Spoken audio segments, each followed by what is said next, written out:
why, if these military leaders testified to Capitol Hill that they knew it was an attack, almost immediately, why did you continue? Well, I'd say one thing, two things. First of all, of course it was an attack. The facility was attacked. Right, there was never any doubt about. Come on, Ed. I mean, I know there's a desire here to that's what you said. Color outside the lines, but this is just not factual.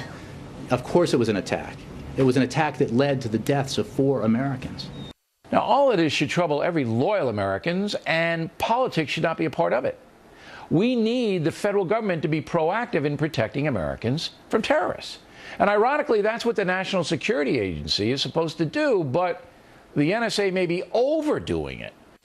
All right, there you have it, a heated exchange first by Ed Henry and Jay Carney, and then Bill O'Reilly reacting to a blistering bipartisan report from the Senate blasting the State Department for security lapses in Benghazi. Remember, we lost Ambassador Chris Stevens, Sean Smith, Glenn Doherty, and Tyrone Woods that day, 9/11/2012. Republican Darrel Issa chairs the House Oversight and Government Reform Committee. And, sir, welcome back here, and good morning to you.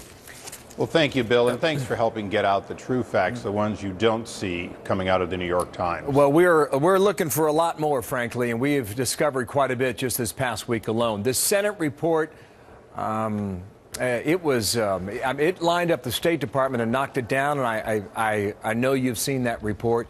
Will you bring Hillary Clinton back to testify on that?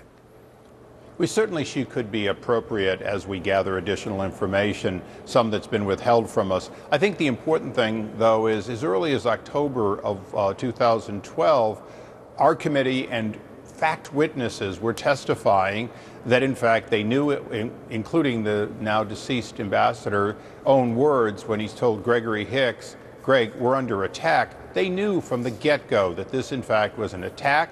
They knew there were terrorist elements that were linked or sympathetic with al-Qaeda that were part of it.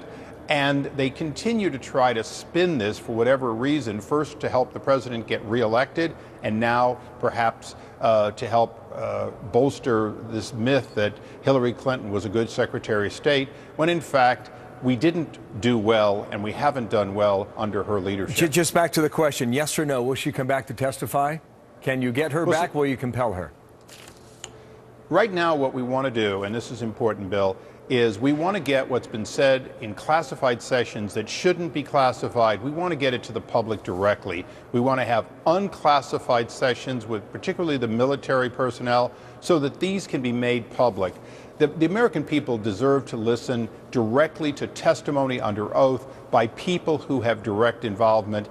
And there's a little bit been done by the Select Intelligence Committee in the Senate, but as you know, most of the conclusions are still extremely classified, and most of it inappropriately. Not giving the ambassador the security he needs and not sending a rescue team, that shouldn't be classified. I apologize for the interruption. Well, we found out 2 days ago that they knew at the Pentagon within 15 minutes that Benghazi was under attack, and it was terrorism, and they suspected al-Qaeda.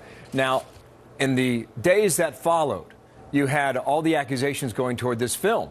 And that's the reason why the consulate came under attack. Who in the intelligence community, who at the Pentagon refuted that claim? Can you name one? Nobody believed it at the time. They simply took it out of an incidental and said this could be a contributing factor and went with it a week later. There was, in fact, never anyone who truly believed this was the prime cause or that it was just a protest. Now, why is that? Why is it? In my opinion, this was an attempt to tamp down a situation on the eve of an election so that they wouldn't have to admit that al-Qaeda and terrorist groups on September 11th attacked Americans and killed Americans. And now it's undeniable that on September 11th, in a premeditated attack, Americans were killed. And in fact, from the House Armed Services report, our assets were not at high alert. They were not ready. In other words, we were caught without the assets that should have been in place on September 11, 2012. So that's a big mistake by the Department of Defense, a big mistake by the Department of State. And of course, the commander-in-chief disappeared after that and has no real footprint of being involved in any potential rescue. He's not mentioned in the Senate report. Hillary Clinton's mentioned once. Quickly, in 30 seconds left, there are 3 hearings today on the House side dealing with security at healthcare.gov. What should Americans know about their own personal security on that website now?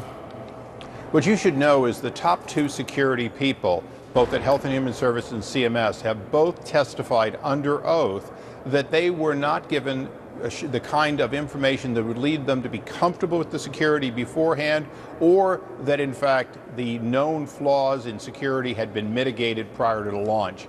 It's really a question of locking out the people who said they weren't comfortable, didn't want to sign for this thing to go live. It wasn't secure in their opinion, or at least they couldn't be comfortable that it was secure.